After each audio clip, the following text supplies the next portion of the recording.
Hello, welcome, good evening, and we are still stuck here, but it should be ending very soon. Bitcoin is 94,444, and I hope I said the enough amount of fours there.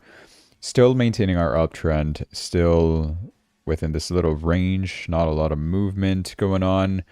We got a bit of, the economic data today. So we'll be reviewing some of that. We have updates on Canada elections, ETF news, world news as well, in terms of tariffs, US, China, and also India, Pakistan tensions possibly escalating. I know I was late. I was preparing a lot of news because there is quite a bit to talk about today. I also wanted cake, but I'm guessing I have to save it for later. It's just whatever. Let's start off with our technical analysis here. Like I mentioned, we are still maintaining our uptrend here. Maintaining also this zone, the red zone is working perfectly in terms of, bouncing upwards. Could I copy and paste this and just drag it like up here and just change the color of that to green? I think would be great. Yeah, what do you think? You buy down here, you sell up there. Easy money. Maybe. No, I don't know. Just little patterns that I'm noticing. But it should end relatively soon, I think. What are we on? Is it Wednesday yet? It is Wednesday. Okay. After Wednesday, okay, we will be getting non-farm payroll data Friday. That should bring some good volatility to the market. And by the time, we reach this kind of area, May 3rd. Yeah, sure. We can get some volatility by then. Either an extension of the uptrend, which would that would make us have to like readjust it like further down, something like this, if we do get a drop. We should see some very solid support over here, however, at 91,000. Otherwise, we could easily break out of this 96,000 resistance that we have over here and break out all the way to 98,000, next leg up. And then we'll be, in no time, above 100,000, which is what I'm thinking that could absolutely happen, a breakout toward the upside. Everything is pointing toward the upside for Bitcoin and crypto for the upcoming months. You got M2 money supply. You got a lot of good ETF news. Some delays, which we'll get into. But overall, I didn't mean to do that. A lot of good like partnerships and setups and a lot of plans going on ahead. So it should definitely give us a boost toward the upside. What else do I have here? RSI is also like kind of in the middle, which just further proves, yes, we are in this little range, right? We're not neither overbought nor oversold. Bitcoin is at a fair price, 94,000 approximately. And the price hasn't not moved for a very long time. At least not in terms of like volatility. It hasn't gone too far up, too far down. We've always reached this median of 94,000. So yeah, there you go. Deserved. Let's move on to other tokens. Solana is 148. We did see a little bit of a dip in Solana today. Seems at 8 a.m. a lot of things dipped, and that was due to the GDP data that we got today. I'm going to go through it right now just so that we can get it out of the way so you guys can understand what happened here overall. We had GDP growth rate, which came in under our expectations. This should, it should just basically increase the chances of us not getting a rate cut. So that's what the market was scared about. This is like a high percentage chance, like a 90% chance that we will stay at the current rate for this market, which was already expected. In my opinion, that should have already been priced in. So I think this was a bit of an overreaction, unless maybe all of this other stuff possibly had their play in that kind of a price movement. But overall, like stocks, indices, crypto included, all dropped 8:30 a.m. this morning. What happened next at 10 a.m., which kind of helped recover everything, was the core PCE price index data that we got, which it came in under expectations as well, but that is a good thing. It means that inflation is not going to be that high. And this is what the Fed typically loves to pay attention to, is the PCE data, because it excludes things like, I forget specifically what it is, like food products. Does it say right here if I click? Yeah, their chosen gauge of underlying inflation in the US economy excludes volatile energy prices. Volatile and energy prices? Okay. I thought it was food or something. No, but yeah, that's what it is. So that way it's a better reading for them to see where we're actually standing in terms of inflation data. So that's what we got for economic data today. Hence why we were able to recover over here. We just realized that data is not too bad and it's practically what we expected. Oh, this uptrend didn't even need that much of adjustment. I was expecting a drop like this. That's why I had this like around over here somewhere. But yeah, so that's where we deserve to be for Solana. It's looking fine, nearing pivot point. Current price 148, up 1.71%. Yeah, similar deal for most of these, although we did see a bit more decaying on Solana itself. In terms of like actual Solana news, I don't think we've got too much going on for Solana. It's just basically a decent recovery, right? I'm going to check if we do have anything here. Could find on CoinMarketCap. Solana news 11 hours ago. Ethereum staking. That's not Solana. Yeah, spoiler alert. Yeah, Ethereum staking in ETH ETFs.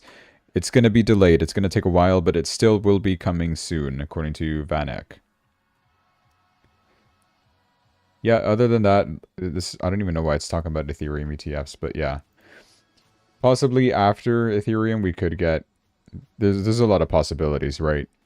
A Solana ETF, an XRP ETF, which seems to be a little more likely. There's been talks of a SUI ETF as well.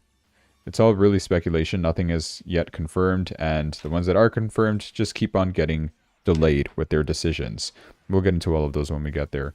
We're getting a nice little pump right now on Solana, 148. Currently rising. From our lowest point we reached today is 140, so that's solid recovery right there.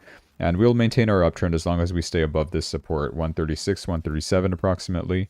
So that's solid for Solana. I'm happy with this recovery where we are right now. Highest point we could reach 157 approximately. We do have our first resistance at 159, so watch out for that zone if you're looking to take profits from there. Ethereum has been completely flat within these two areas, right? Pivot level at 1728 and highest point, well, the highest point we did reach was 1856, but we're looking at a resistance that I have drawn based off of previous supports at around 1833. Currently headed upwards for Ethereum, 1804. It's nice to see it above 1800, but I'd rather see it above 2000 at least, right? This is still too far low for Ethereum. In terms of bottoming out, its recovery that it's currently at is 30%. Not too bad at all, right? If you were able to snipe it all the way down there, which is practically impossible to do. Still, that's a good way to, you know, you check if it's oversold on the 4-hour chart. That's kind of what I've been trying to base my strategies off of. It's, I haven't done much more backtesting ever since I last updated you guys on it, so I still have to check it a bit more. I've been trying to do it like with XRP or something, that's just to see like any different scenarios, right? What would happen. And accounts can get liquidated even with 3x leverage.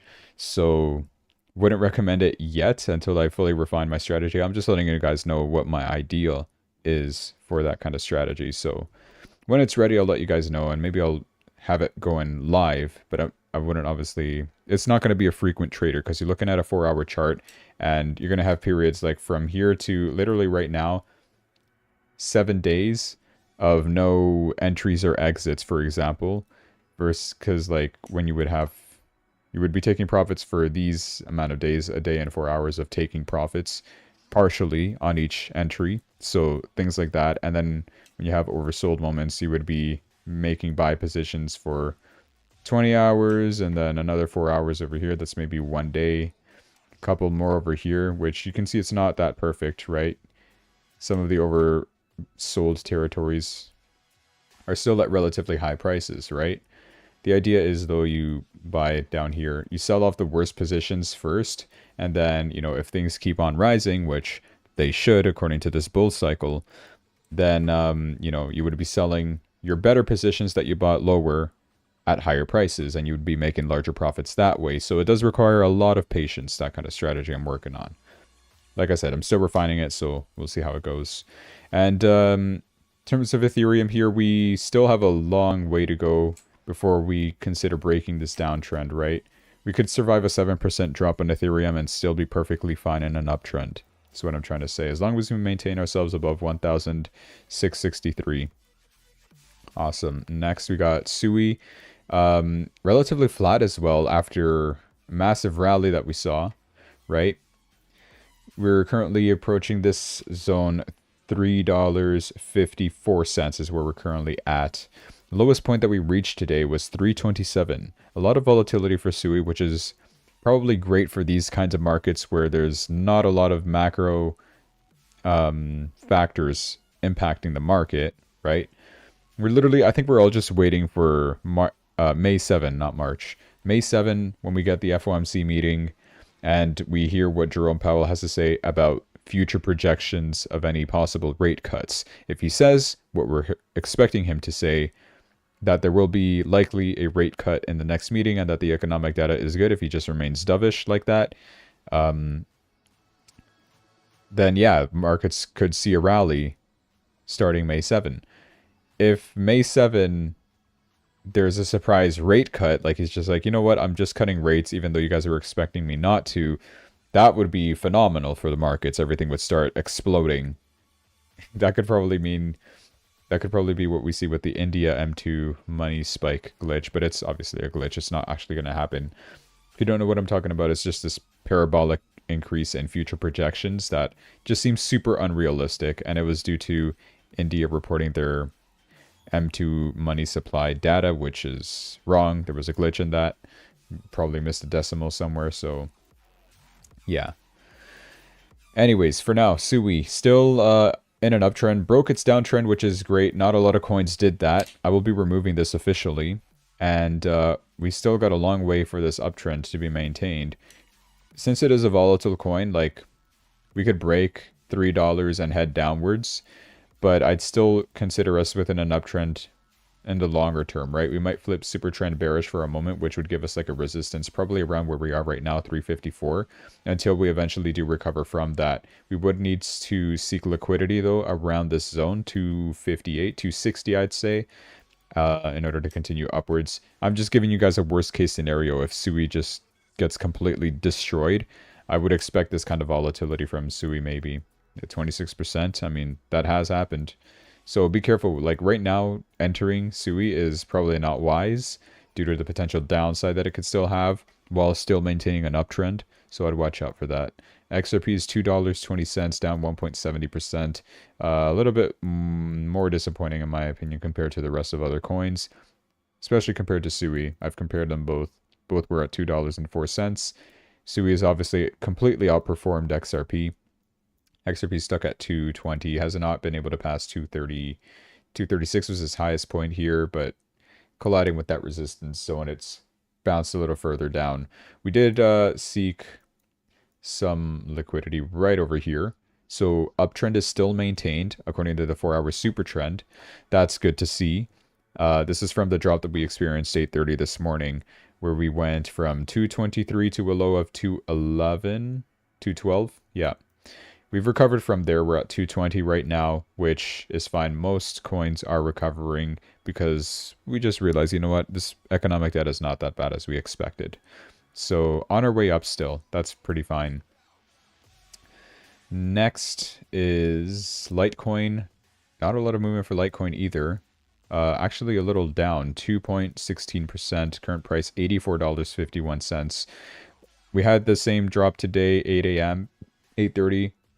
We bounced off of a great support level at $81.40.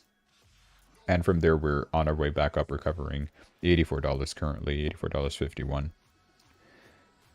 Uptrend is still maintained. I would have to readjust this. Downtrend, one of them is broken. I'm pretty sure we have a larger one. I don't think we've... I lied, maybe. Really? Is that our downtrend? Oh, that might be our downtrend. Let me redraw that and readjust this over here. Yeah, that is actually our downtrend. Okay, I'm surprised. We did finally break the downtrend for Litecoin. Like I said, not a lot of coins have done this, so I'm a little surprised that Litecoin has, especially with its... It's probably just due to the fact that it dropped a lot first before the rest of the other coins, and then, you know, it's been recovering. I'll give it that, but not as much. 25%, just to compare, Ethereum has recovered at 30% since its low. Although I didn't draw this perfectly. It's probably still something similar, probably 30, yeah, 34%. Okay, similar to Ethereum kind of recovery, right? Very low volatility is what I'm trying to say. Like, I'm trying to compare this to like Sui or something. From where we bottomed out to current price, like Sui's already doubled in price almost, 104%. So, yeah, that should tell you something. Let's look at Cardano. I'm sure this will be like the same kind of thing. Yeah, 34%, literally the same thing.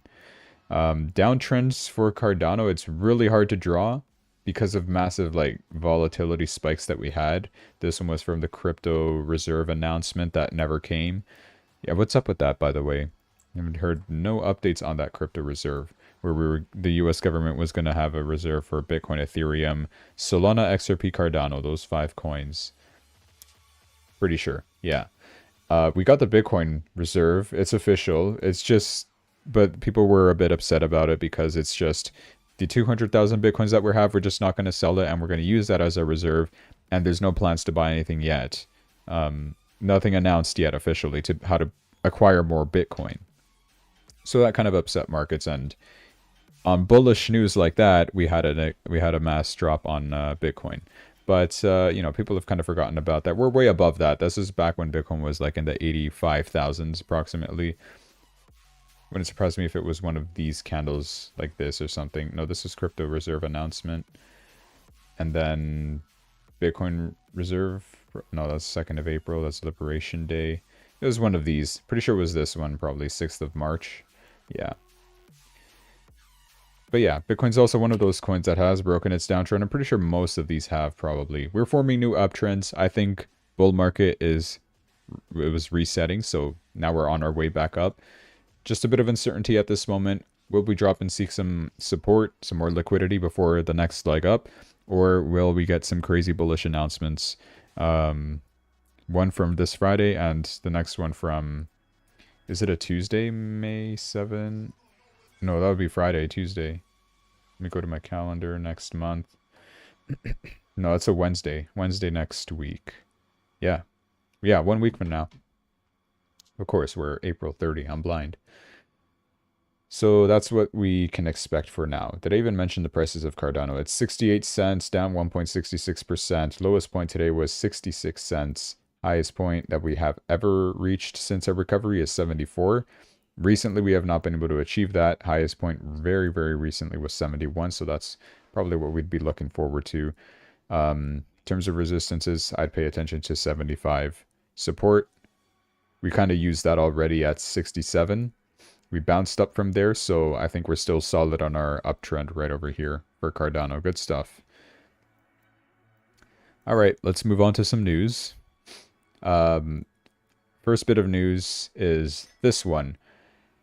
Pakistan is saying that their military intelligence shows that India plans to attack within 24 to 36 hours. This all stems due to that terrorist attack that Pakistan terrorists did to... I don't even know if they were Pakistan terrorists. I'm pretty sure they were, right? In some place close. They killed a lot of Hindu men because they were not Muslim. They were Hindu. Yeah, literally just because of that. From there, India is like, okay, well, you guys are going to have to respond for some of this, right? And now Pakistan fears that there may be a little conflict going on over there. And man, India's got a lot of people, so even if they're not strong enough, the sheer amount of people will just overwhelm a smaller country like Pakistan. So, we'll see what happens. I don't even know. Do I support this? Do I not support this? I'm very indifferent. It's literally like that meme of, we don't like your kind here, and then the other guy's literally the same person. Something like that. I don't know. I don't even know if you guys know what I'm talking about. But the U.S. has urged India and Pakistan to work together to de-escalate tensions and avoid an unexpected clash. After militants last week killed dozens of people in the Indian-controlled portion of the disputed Himalayan region of Kashmir. So that's the reason why, right? Yeah. Well, obviously sad news to hear that people were massacred like that. Yeah. So obviously US does not want to see more wars. This is one of Donald Trump's promises to have less wars.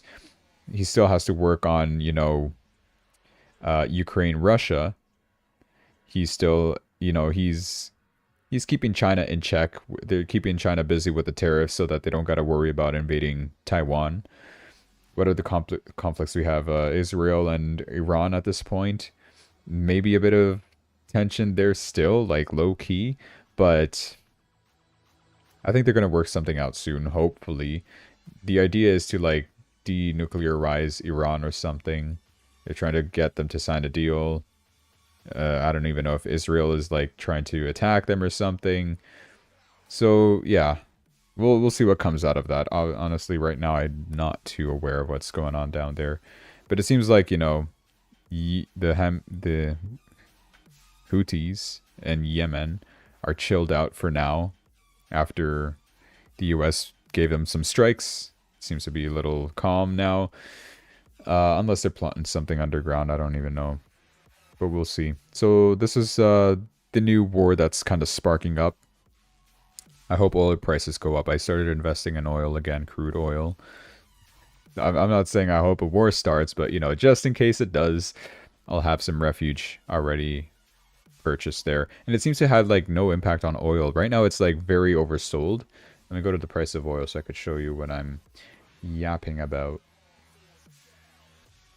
Oil, crude. Yeah, look at these levels. We have not seen this since 2021. I thought, you know what? This is a great time to buy. I'm looking at a weekly chart, by the way. Wow. I typically never do. But in the 4-hour chart is where I look for entries. I did not mean to do that. And it's seeming like, we were oversold a bit over here and over here. And I'm looking at that like, okay, I should have entered. I was not paying attention. But now I am paying attention. Now we are oversold in the 4-hour chart. In my opinion, this is a good momentum indicator for us to start continuing, hopefully recovering upwards again. And there's a lot of potential, right? Even if it's a minimal recovery, I think we've still got some room. So we'll see what comes out of that. Overall, though, it has been in a downtrend ever since after, Israel-Hamas war. Or whatever happened. Middle Eastern conflicts is what really spikes the price of oil upwards most of these times, right? When was October 7? Oh, really? Nothing happened? No, I'm blind. Here's October 7. Well, Bitcoin, not Bitcoin. Oil was already high by then, but we did see it continue to stay high. Roughly around $89 per barrel. And now it's at 58, 57, 58 almost. Yeah. I do want to read this news as well. What is wrong with me? My throat, I can't speak. Oil prices edged higher on Thursday. That's... What Thursday? It's not Thursday yet. I'm assuming they're talking about the future. Yeah, Saudi Arabia, sure. Slightly after sharp losses on the previous day, so that they're living in the future. We're living in the past. So that's why this article makes sense for them, not for us. There's signs that Saudi Arabia could produce more, and the U.S. economy contracted in the first quarter. Brent rose 16 cents. Whatever. And West Texas Intermediate, that's this oil that I'm looking at, climbed 6 cents. So both contracts closed at their lowest in about 4 years on Wednesday. That is true. So I decided that is a good time to buy oil. Saudi Arabian officials are briefing allies and industry experts to say the kingdom is unwilling to prop up the oil market with further supply cuts and can handle a prolonged period of low prices, according to sources. Okay, that's not good. Probably should have researched this a little bit more before dropping a lot of bans in there. Several OPEC members will suggest the group accelerates oil output hikes in June, for a second consecutive month. That's not good either. That's more supply, less demand. Moreover, U.S. economy contracted for the first time in 3 years in the first quarter, swamped by a flood of imports as businesses raced to avoid higher costs from tariffs and underscoring the disruptive nature of President Donald Trump's often chaotic trade policy. That's funny. Trump tariffs have made it probable, not profitable. Nobody's profiting. The global economy will slip into recession this year, as a Reuters poll suggested. Reuters. I don't think it will. Recession's out of the table, in my opinion. Off the table. A demand outlook clouded by trade disputes between US and China, coupled with OPEC Plus decisions to unwind supplies, will weigh on oil prices this year. Okay, that's not good at all. Any small bounce, I think I'm gonna have to get out of it. It's looking like it's gonna be down. Do we also have like analyst expectations here? No, we don't. Not for this one. Yeah, weak US data and bad outlooks in terms of tariffs and everything like that for the year. Why do I have this level drawn? Support. Worked as a resistance here. Oh, maybe I'll keep it. 71 could be a good target. Maybe less. Maybe 70, 69, high 60s. How much rising is that? 20%? I hope I could expect that. We've seen worse days for oil, I think, so should be fine. Momentum swing also, you know, we should be seeing a little bit of a recovery swing at least soon. It can't go down forever. People still use oil, right? So, all right. Was I talking about news? I was. I've completely lost my train of thought of what I was going to do. This is good news. US and Ukraine officially sign a minerals deal. I guess that also contributes to, you know, oil prices dropping. This is the thing that Trump wanted from the beginning. Seems like they officially got it, and this is Scott Bessent, Treasury Secretary, announcing that. Great. He's also spoke over here to the press conference, whatever this is, press briefing, saying that Trump says that the Chinese tariffs are unsustainable and could cost China up to 10 million jobs if they remain in place. Further, just supporting the idea of these tariffs impact China worse than what they will affect us in the United States, which I agree with. So far, China has removed the 125% tariff, but only on U.S. ethane imports. I guess this also contributes to oil prices coming down, maybe. Ethane would involve things like natural gas, if I'm not wrong. It's some chemical compound. So, yeah, there's that. But they're compensating it in other places, right? Temu slaps a 145% import charge after Trump's tariffs. Temu, everything where it's cheap on that app. Well, they added import charges around 145% because of Trump's new tariffs on Chinese goods. Well, that's the only good thing about me being in Canada, although the economy here is so bad that it's literally probably like 1-to-1 whatever I'd spend in US versus what I'd spend in Canada. A $19 dress on Temu can now cost nearly $45 after fees. That just kills the purpose of Temu. Shine hiked prices too, but hasn't added separate charges yet. Trump's 145% tariff and ending the $800 duty-free rule have wrecked both platforms' cheap shopping model. That's true. Temu warned prices would jump on April 25th, and they weren't kidding. Bottom line, if you're shopping Temu now, you're basically paying double. Yeah. And Shein is the other company that's also doing that, jacking up prices as Trump tariffs bite. Cool. Amazon had a drop yesterday. Pretty sure this was yesterday, yeah. After the White House accuses the company of a hostile and political attack. What are you doing, Jeff Bezos? What is happening? This comes after Amazon announced that they would post tariff costs on each product sold on the site. They try to be a little extra fancy, like, hey, this is Amazon, this is the price of a light bulb. But now, since there's tariffs involved, this is the cost of what it would be after tariffs. Like, they're posting that difference. White House did not like that. It appears that Amazon is the first big tech firm to be taking a stand on tariffs. they're kind of seeing a bit as like a betrayal, right, to the United States. So will this be the new trend? We don't even know. They're saying that it's called transparency. It's not a hostile and political act. The consumer deserves to know what they're paying for, which that makes sense if you're from Amazon's standpoint, right? Sure.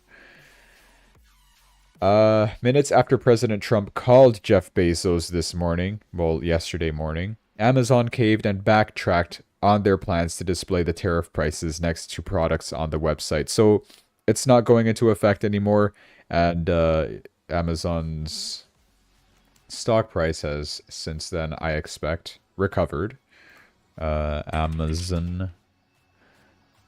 I'm looking at a weekly chart. Yeah, it's recovered a little bit. This is the drop from here, 28, no, 29 it would have been. It didn't even drop that hard. What was this chart looking at then? This looked like a massive drop. It looked like a Black Monday drop. At close. When? 9, what? 9 o'clock? What time zone are you in? This is pre-market. Yeah, pre-market 9 a.m. then. Okay. So that was in the morning over here. Yeah, we're looking at this one then.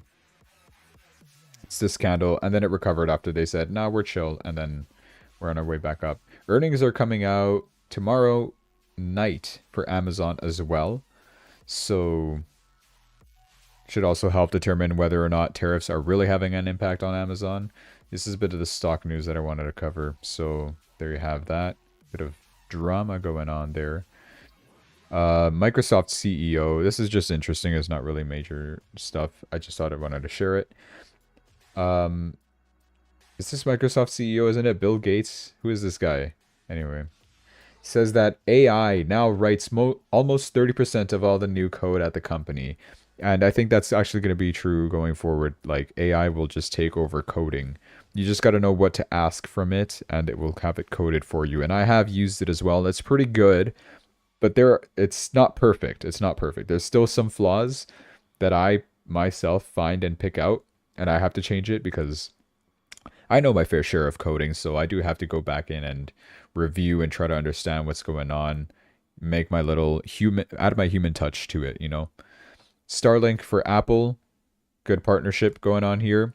Apple's new update unlocks Starlink access on iPhone, which means that you could text anywhere, no cell signal needed.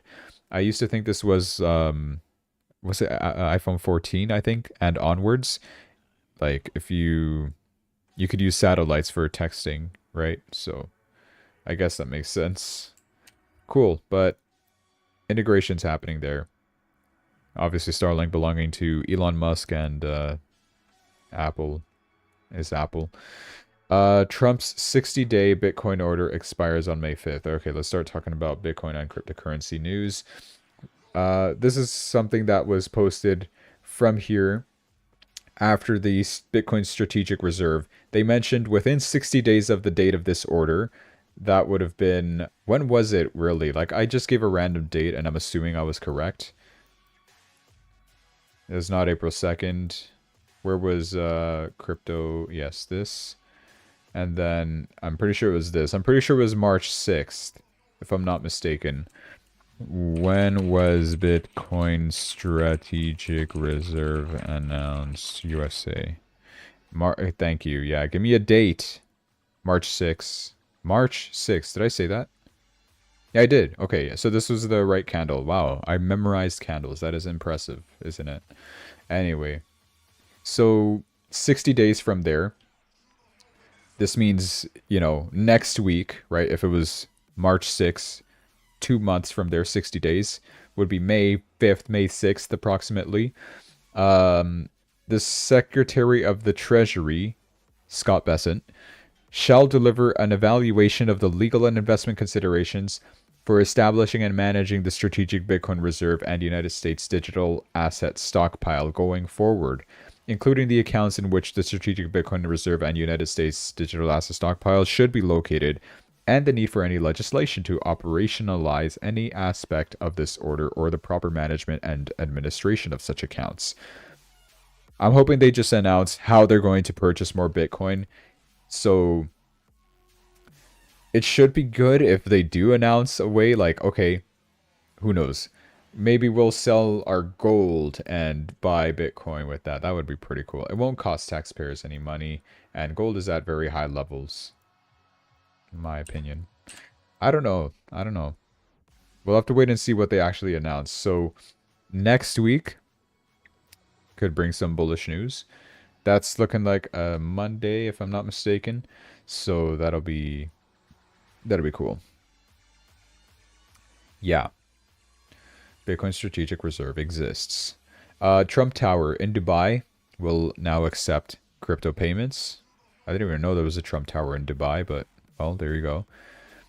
And what we're expecting for the upcoming month, because today is the last day of April, right? So what are we expecting? April ended quite positive, and that was expected because we started April all the way down over here, right?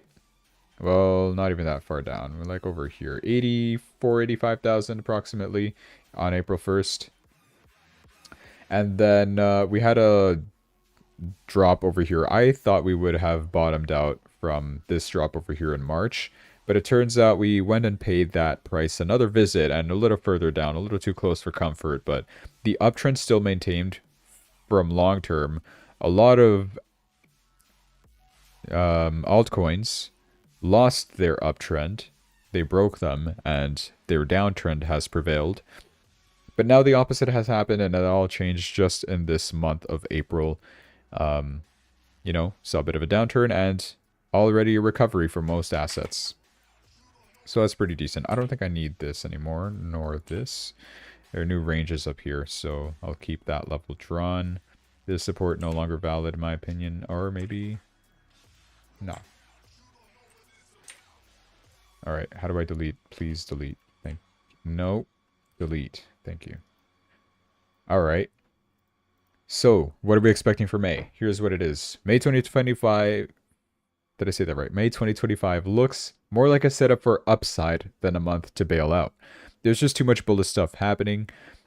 On top of the historic supply squeeze and the deep dive into global liquidity M2 trends that we've seen before, talking about this stuff right over here.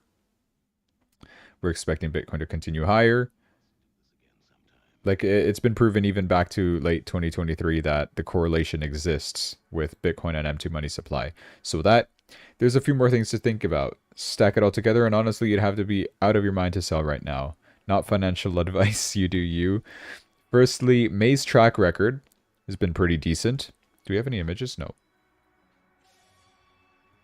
Over the last dozen Mays, Bitcoin posted gains 9 times out of Bitcoin's existence of... when did it exist? 2012 to 2025. That's 13 years. So 9 out of those 13 years have been positive. May is usually pretty positive, it seems like. It's not January fireworks, but it beats the typical chop you get in June or September. Selling because of an old Wall Street rhyme ignores crypto's own seasonality. Spot ETF demand is going crazy. That is one thing I agree with. I think we're going to get a lot of new proposals and approvals coming very soon. Inflows just hit a single day record. BlackRock's IBIT sucked up $970 million worth. That's also true. I haven't looked at ETFs in a moment. I didn't mean to click that. I meant to click on this, the ETF flows. Well, today's been an outflow day. But overall, like, we've had a good amount of consecutive inflow days from the ETFs. And that's just going to be a reoccurring thing, right? Once FOMO, like, really starts kicking in, once we're above 100K, we're still going to get a lot of buys. Because people will be scared. Scared of missing out. Fear of missing out. Big money is dollar cost averaging, not timing tops. That also makes sense. Third, Bitcoin's correlation with stocks is loosening. We're getting that decoupling, that famous word of decoupling, where S&P 500 could do its own thing and Bitcoin will be doing another thing, completely separate. Which, that's kind of what we want to see, right? We want these to be separate markets. We don't want whatever happens to the S&P 500 to happen with Bitcoin, right? that just defeats the purpose. Why even invest in Bitcoin then? Just go to the S&P 500 if that's where it is. The reason why that kind of has happened was because of Wall Street, because of institutional investors coming from the United States markets usually, right? That's why we got that typical volatility in the mornings and all that kind of stuff. So decoupling from that is a good thing, right? We want Bitcoin to rise in value. It's supposed to rise in value practically infinitely because it was coded that way. You know, less supply, more demand of a good asset that is a hedge against inflation. That's the best thing that you would want to hold. But what many forget is that whenever Bitcoin breaks free from equity moves, it tends to sprint. So 2017, late 2020 being prime examples, those were times where Bitcoin's growth was explosive when it decoupled from the US markets, right? Nothing is a one-way bet, so there is some bad news. Macro data drops. There's been bad economic data, delayed rate cut. That could also dampen enthusiasm. In terms of the delayed rate cut, like I said, I think it's guaranteed we're not going to get a rate cut. Practically guaranteed. Who knows? Maybe Jerome Powell will surprise us, which would be a good thing anyway. The delayed rate cut here, we would have to wait and see what Jerome Powell talks about after the decision has been made next week. It would help us determine what we would expect for the future, which is likely to be a rate cut if we're looking at the FOMC, the CME Fed projection thing. 1 week until that next meeting. Currently 97% chance nothing happens for this meeting. But next meeting, 68% chance we do get a rate cut. And if he alludes to something like this, practically confirming our suspicions, this percentage will rise, and that'll give us a bit of a rally, right? Because we're not going to wait until June 18 to start rallying. Once we get a bit of a glimmer of hope, the fact that this indeed will happen, we will be getting a rate cut, we're going to start taking action immediately as soon as he says that. So that's why it's going to be important. That guy's going to bring volatility into the market when he starts talking. Trade war headlines. Any fresh tariff crap can sap global liquidity just as fast as it returns. That's true. Anything, literally anything mentioned about trade war, like I said, we do have a lot of institutional investors in crypto now, so import the Wall Street, become the Wall Street. If S&P 500 starts dropping because of tariff stuff, the crypto market will see a bit of a reflection, right? Is Ethereum made of aluminum? The best meme out there. Still, I think the impact would be minor. Bitcoin has a job to do, and I don't think there's much that can get in the way, to be honest. At the end of the day, sell in May and go away was meant for dividend-chasing equity traders in the last century, so yeah, don't believe any of that old rhetoric. In 2025's crypto market, it reads more like a dare than a rule. If anything, a little profit taken is fine if you must, but forget about hitting the all out button hoping to buy back cheaper. I agree with that, honestly. Like, I've been DCAing all throughout this period right over here. I have been DCAing ever since we've been below 100,000. Like, ever since over here, I've been DCAing. And now I'm about to start reaping the benefits once we go above 100k, and even then I don't think I would sell. Maybe once we do start hitting 110 plus all-time highs, maybe like even 120k, that's when I'd consider selling. In terms of altcoins, like, they're still relatively cheap, especially the ones that have not moved much, like Ethereum, Cardano, Litecoin, XRP have not moved as much.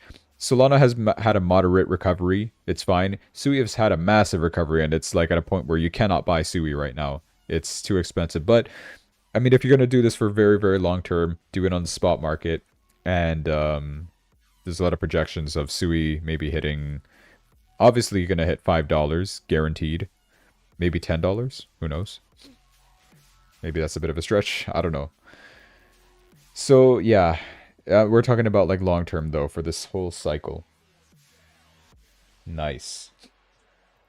So that's what we got for May, the month of May, what to expect. Another thing that's good, bullish indicator, Bitcoin balances on exchanges hitting a 5-year low. MicroStrategy adding 15,000 more Bitcoin we covered before. ETFs are stacking. Sovereign wealth is circling. Here's a bit of an analysis as well that I'll go through it. I'll hear them out.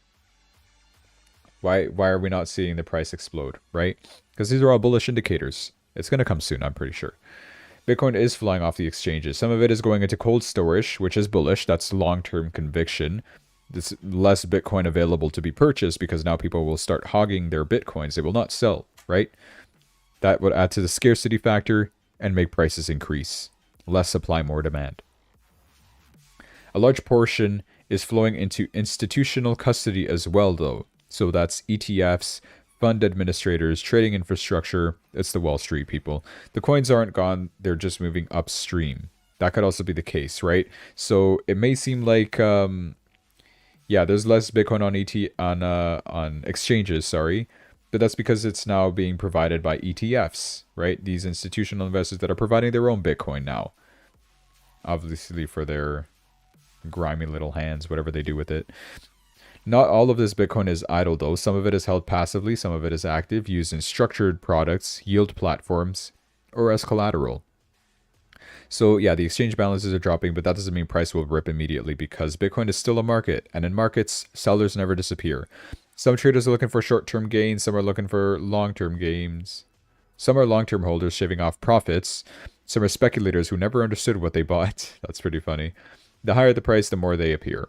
The FOMO, it'll start kicking in, as I said. That's why even massive buys, like MicroStrategy's $1.4 billion accumulation, doesn't spark instant price spikes. Also, I'm pretty sure they do this OTC, but anyway. Because they're not scooping spot all at once. They execute strategically, over time, against a market that's constantly adjusting. But something new is happening. They do DCA. DCA, I think, is a very powerful thing, especially if you're an institutional investor. Miners produce roughly 13,500 Bitcoins per month. I'm going to talk about Bitcoin mining in a second as well. But MicroStrategy, using cheap debt and relentless capital, has outpaced that production for months. They're not just stacking, they're compressing Bitcoin's supply curve from the outside. This is a kind of synthetic halving. Not every 4 years, but every time institutional capital hits buy. As more players follow suit, the effective float shrinks, not by code but by balance sheet. Okay, that's an interesting view. And that changes the game for everyone. From sovereigners to retail, access is tightening. But this isn't a top-down takeover. Bitcoin is still being adopted bottom up, especially where it's needed most. Capital is just accelerating the timeline. So yes, supply is drying up, but price moves when demand breaks equilibrium. And with infinite fiat chasing a truly scarce asset, Bitcoin's next move won't be linear. It'll be violent and likely irreversible. That is also true. Money printer. It's going to happen. Nice. Good analysis. Whale accumulation. Tether Treasury minting 1 billion USDT. What are you going to do with that? You're going to buy Bitcoin. And while we were talking about mining, let me go to this. The cost of mining in different countries for electricity costs, right? Like in Canada, for example, it'll cost you $84,000 in electricity to mine Bitcoin. How much does Bitcoin cost? Well, $94,000, so that's a $10,000 profit if you immediately sold it, right? In USA, that's practically not profitable right now. It's $107,000 to mine 1 Bitcoin, which it costs $94,000 currently, right? So where's the cheapest place? Oh my god, look at Bahamas. It is extremely expensive. It's absolutely not profitable to do it there. Look at Russia. Russia, you can mine Bitcoin for $39,000. What is Russia doing? This is their chance, right? And then you can immediately sell that at 94,000. That is almost 50,000 in profit, give or take. A lot of other countries, it's very expensive. Nigeria, $9,000 to mine Bitcoin. Angola, $8,000 to mine Bitcoin. Libya, $5,000. Dude, these countries can make so much profit, but they're lacking. El Salvador is this is interesting. $153,000 to mine Bitcoin, and they do that. They do mine Bitcoin, but I guess they don't sell. They're probably just holding on to it still. They always DCA 1 Bitcoin per day is what they also do. They're buying 1 Bitcoin per day and also using they're using volcanic energy to mine Bitcoin. I don't know why it still costs so much, or maybe that's probably not priced in here. I'm guessing this is electricity costs. No, I think it should still be the same though. Volcanic energy to make electricity, I guess that's what it is. And also, like, you're an oil producing country like Libya.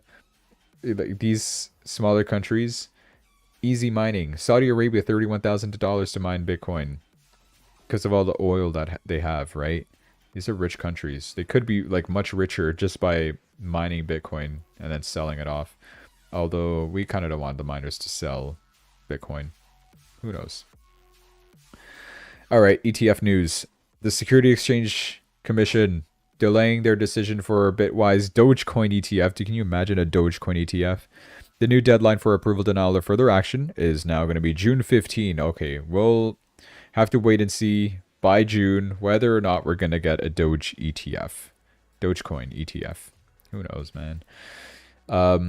We're also waiting for staking on Ethereum ETFs, which is... It's going to make Ethereum ETFs be much more purposeful, right? They're delaying the staking for Fidelity Spot Ethereum ETFs. So no response from that yet. No confirmation as to when. The ETF, the XRP ETF that was going to be launched on April 30, which is, it's literally today. It was for a futures ETF. It's not a spot ETF, so that's why it wasn't as impactful. When I first read the news, I thought it was going to be massive, but no. Apparently, it was denied now. ProShares denies the ETF launch for XRP on April 30 as future-based products are expected. Cool. All right. So we'll still have to wait for that. This is for the spot ETF of XRP, though. Securities Exchange Commission has delayed making a decision on Franklin Templeton's XRP spot ETF until June 17. It seems like all of these are being pushed back till June. Maybe by June we'll start getting some answers for these ETFs. That's the Dogecoin ETF, XRP ETF so far. I don't know what other ETFs are being delayed. I'm not caught up on all of that. I have not been able to find that information. But hey, look out for June. June might bring some, like, once these ETFs do get approved, maybe that'll make things continue rising. We're expecting May to rise because of possible rate cuts next time and good economic data, hopefully. And then why we're expecting it to continue rise? Well, M2 Money Supply says it should continue going higher. Liquidity will start pouring in. And then June. What could make things continue going higher in June is ETF approvals for the altcoins. That'll be massive. BingX new product coming soon. I don't know what this is, so I will be staying tuned. I just thought it was interesting. And yeah, that ends our little crypto segment. Let's talk about Canada. Elephant in the room. I streamed the election night. Conservatives were never in the lead, and they never got to the lead. They ended up losing, which is crazy, by the way. Liberals won. Congratulations, I guess. Liberals, Mark Carney. Person who we said, you're the unelected president. Well, now he is the elected president. Although he's smart in the way that he waited until polls kind of swung in his favor to then call an election. Right? That was a bit of a sneaky move.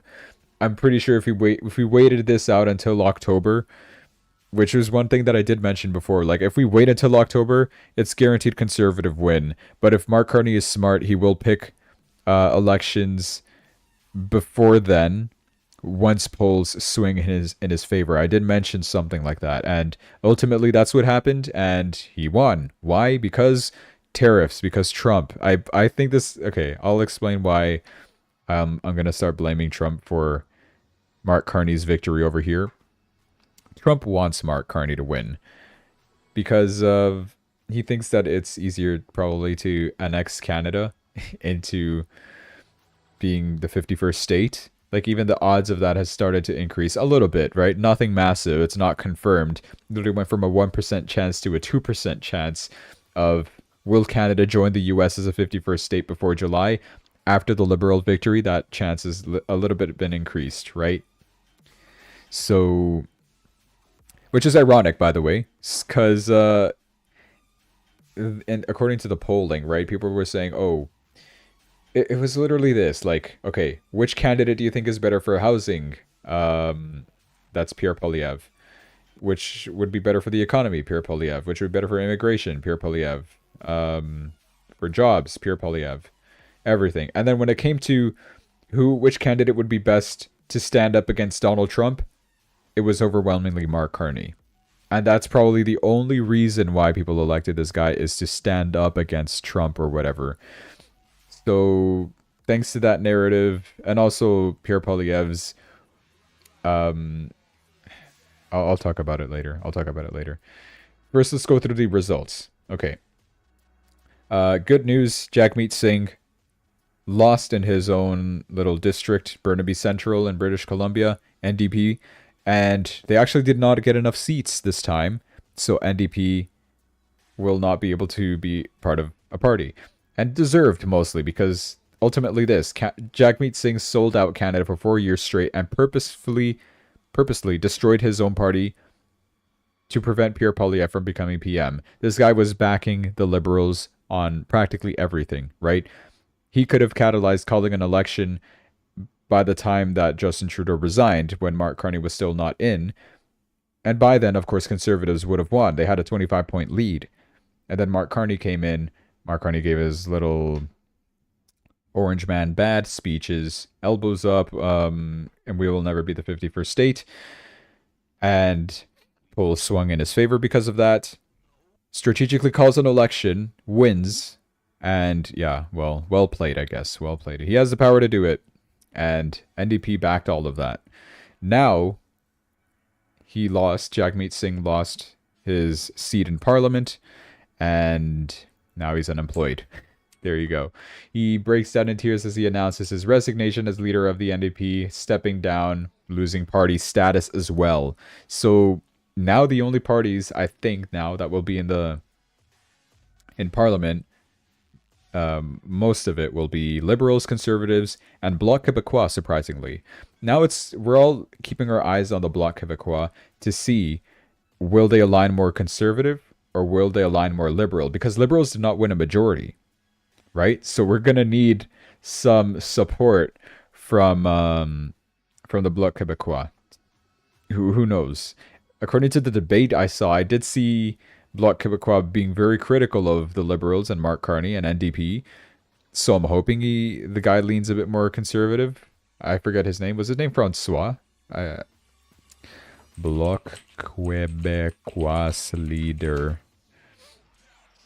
Yves Francois Blanchet. Yes, I was right. Francois. He's been there since 2019. All right, cool. Well, we'll see what happens. Sad news, though. Pierre Poilievre also lost in his riding in Carleton, Ottawa.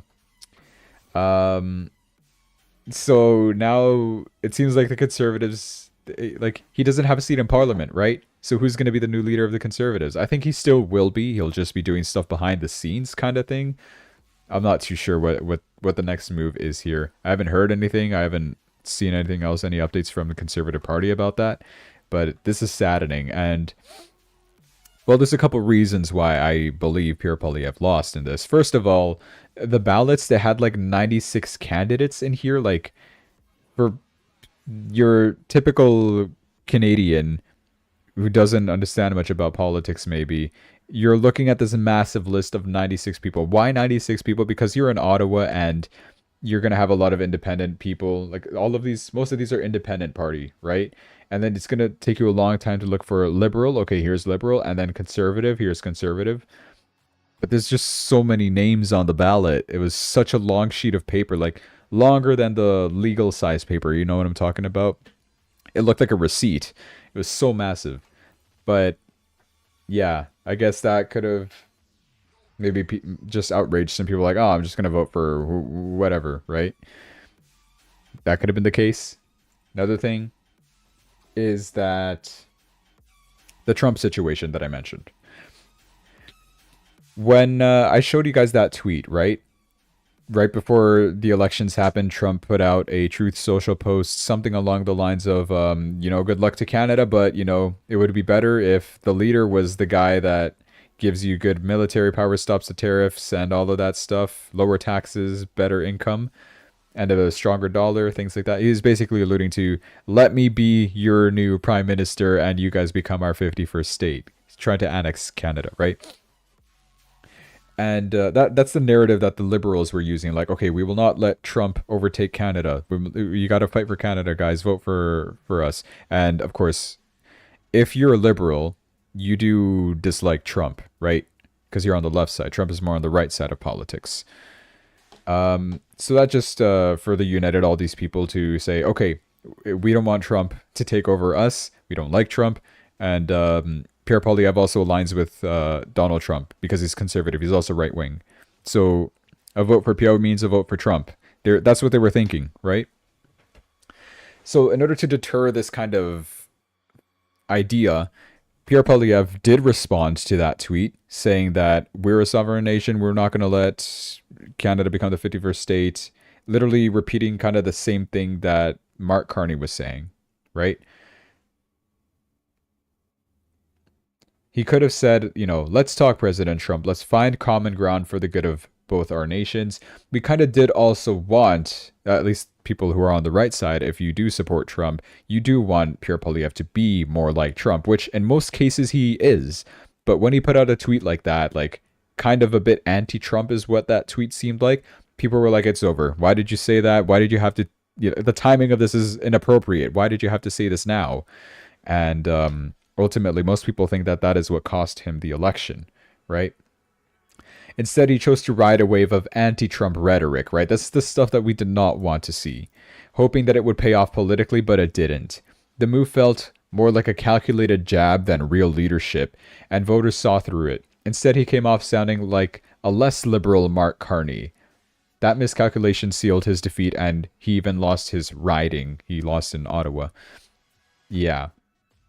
So ultimately, that's what I feel like completely destroyed the conservative win. We had it in the bag, right?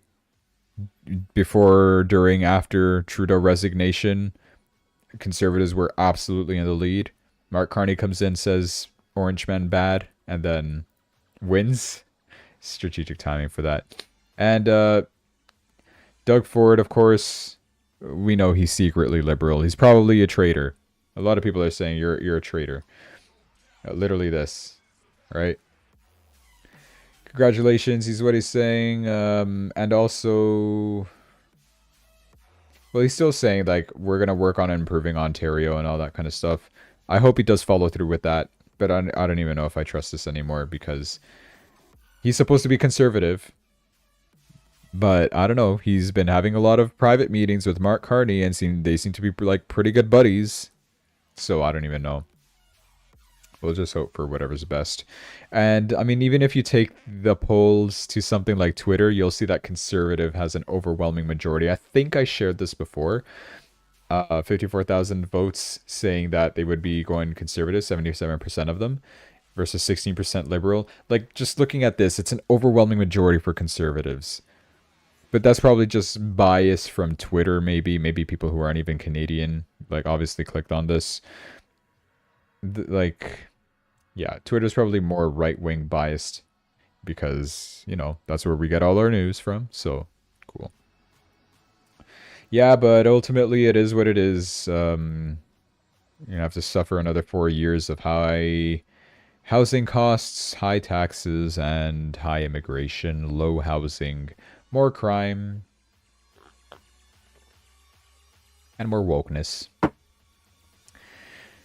Maybe. Who knows? No, I don't even say, I'm not even going to say who knows. It's obvious. It's obvious that's just going to continue. It's whatever. It's what Canada is, I guess. Will I move? Maybe. No, probably not. I have nowhere to move to. I'll just stay here and tough it out for a while longer, I guess. Ecuador's no better. Politically speaking. Alright. Yeah, I've been overstaying my welcome. Streamed for over an hour. That is crazy. But there was, in fairness, a lot of news to cover. So hope you enjoyed all of that. Hope you found some of that information useful. If you did, smash like, subscribe. I will see you tomorrow. What are we getting tomorrow? Nothing on Thursday, right? No economic data. This is not that. Initial jobless claims, okay, fine. It won't be too volatile, though. PMI, ISM manufacturing, sure. Friday's going to be most important. Non-farm payrolls, unemployment rate. All right. Yep, we'll see what happens then. This is next week, Wednesday. 2 p.m. we're getting the Fed interest rate decision. 2:30, Jerome Powell, Federal Chairman. We'll see what he says by then. All right, thanks for watching. Have a good night. See you later. Bye.